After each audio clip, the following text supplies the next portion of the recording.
Concernant les angles, les gens ont des opinions différentes sur la nature des anges, même s'ils conviennent que les anges existent soit par l'ouïe, soit par la raison. La majorité des musulmans croient que les anges sont des corps lumineux, tandis que d'autres disent qu'ils sont des êtres éthérés capables de prendre différentes formes avec la permission d'Allah. Les chrétiens croient que les anges parlent aux âmes, séparées de leur corps pur et bon, tandis que les méchants sont rapprochés comme des démons. Les idolâtres croient que les anges sont les étoiles de bon augure, et certains philosophes affirment que les anges sont des essences pures distinctes des âmes parlantes en réalité. À notre avis, les anges sont divisés en deux catégories. Un groupe se consacre à la connaissance de la vérité et s'abstient de se préoccuper de quoi que ce soit d'autre. Il glorifie Allah nuit et jour. Sans se libérer, Coran 21h20, connu sous le nom d'ange supérieur et proche. L'autre groupe administre les affaires du ciel jusqu'à la terre. Mettant en œuvre des décrets imposés, ils ne désobéissent pas à Allah dans ce qu'il leur commande et font ce qui leur est commandé. Sourate An-Naziza, 5. Connus sous le nom d'anges administrateurs. Ils comprennent des êtres célestes et terrestres, et seul Allah connaît leur nombre exact. On rapporte que chaque espace dans les cieux a un ange prosterné ou courbé. Ils diffèrent par leur forme et varient en grandeur, et seuls ceux qui ont une âme sanctifiée peuvent voir eux tels qu'ils sont réellement. Ils peuvent apparaître sous des formes visibles par des individus spécifiques ou de manière générale, et ils restent sous leur véritable forme. On dit même que l'ange Gabriel, que la paix soit sur lui, lors de son apparition sous la forme de Diya al-Kalbi devant le prophète Mahomet, que la paix soit sur lui, n'a pas quitté Sidra al-Muntaha, l'arbre lutus de la limite la plus extrême. Enseigner les noms à Adam. Selon Ibn Abbas, Allah Tout-Puissant a enseigné à Adam tous les noms. Qui sont les noms connus des gens tels que humain, terre, plaine, mer, montagne, âne et noms similaires de nations et autres. Concernant le verset, et il enseigne à Adam les noms de tous.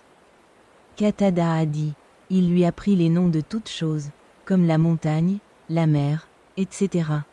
Pour chaque chose, il lui enseigne son nom. Puis il les présenta aux anges et dit, informez-moi des noms de celles-ci, si vous êtes véridiques. 1. Voir Tafsir Ruh al-Ma'ani, l'interprétation du Saint-Coran par Al-Alusi, vol. 1 298e. Tafsir al-Qurtubi, l'interprétation du Saint-Coran. Vol. 1 201e. 2. L'histoire des nations et des rois par Al-Tabri, vol. 1. p. 62. 11. Saudi à propos du verset, et il enseigna à Adam les noms de tous, jusqu'à ce que, en effet, tu es l'omniscient, le sage, il dit. Ô Adam, informe-les de leurs noms. Ainsi Adam informa chaque sorte de création de son nom et les dirigea vers leurs espèces respectives. Al-Hassan et Qatada ont dit, qu'Adam a appris tous les noms.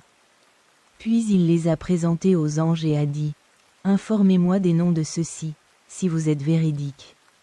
En effet, je n'ai créé aucune création mais j'en savais plus que vous. Alors, informez-moi des noms de ceux-ci, si vous êtes véridiques. Ils furent étonnés et se tournèrent vers la repentance, et tout croyant se tourna vers la repentance. Ils disent, tu es exalté. Nous n'avons de connaissance que ce que tu nous as enseigné. En effet, c'est toi qui es l'omniscient, le sage. Allah a dit, ô Adam, informe-les de leurs noms. Ainsi, lorsqu'il les informa de leurs noms, Allah dit, ne vous ai-je pas dit que je connais les aspects invisibles des précieux et de la terre? Et je sais ce que vous révélez et ce que vous avez caché. Ils ont dit, notre Seigneur, tu as créé toutes choses. Tu les as créées avec la meilleure des formes et avec la meilleure connaissance.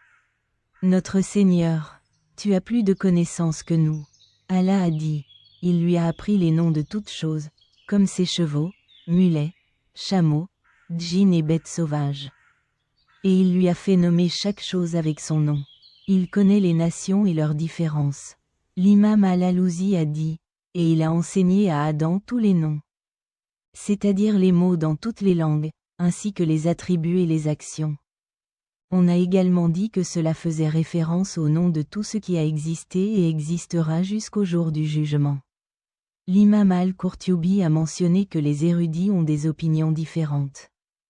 Des interprétations concernant la signification des noms Adam, que la paix soit sur lui, ont été enseignées. Ibn Abbas et d'autres ont déclaré qu'on lui avait enseigné les noms de toutes choses, à la fois significatives et insignifiantes. Dans un récit d'Anas, le prophète, que la paix soit sur lui, a dit: le jour de la résurrection, les croyants se rassembleront et diront: intercédons auprès de notre Seigneur. Alors, ils iront vers Adam et lui diront: tu es le père de toute l'humanité. 1. L'histoire des nations et des rois par Al-Tabri, vol. 1. Page 62. Voir Tafsiru al-Ma'ani, l'interprétation du Saint-Coran, par Al-Alusi, vol. 1. Page 302. Voir Tafsir al-Qurtubi, l'interprétation du Saint-Coran, vol. 1. p. 112, 3.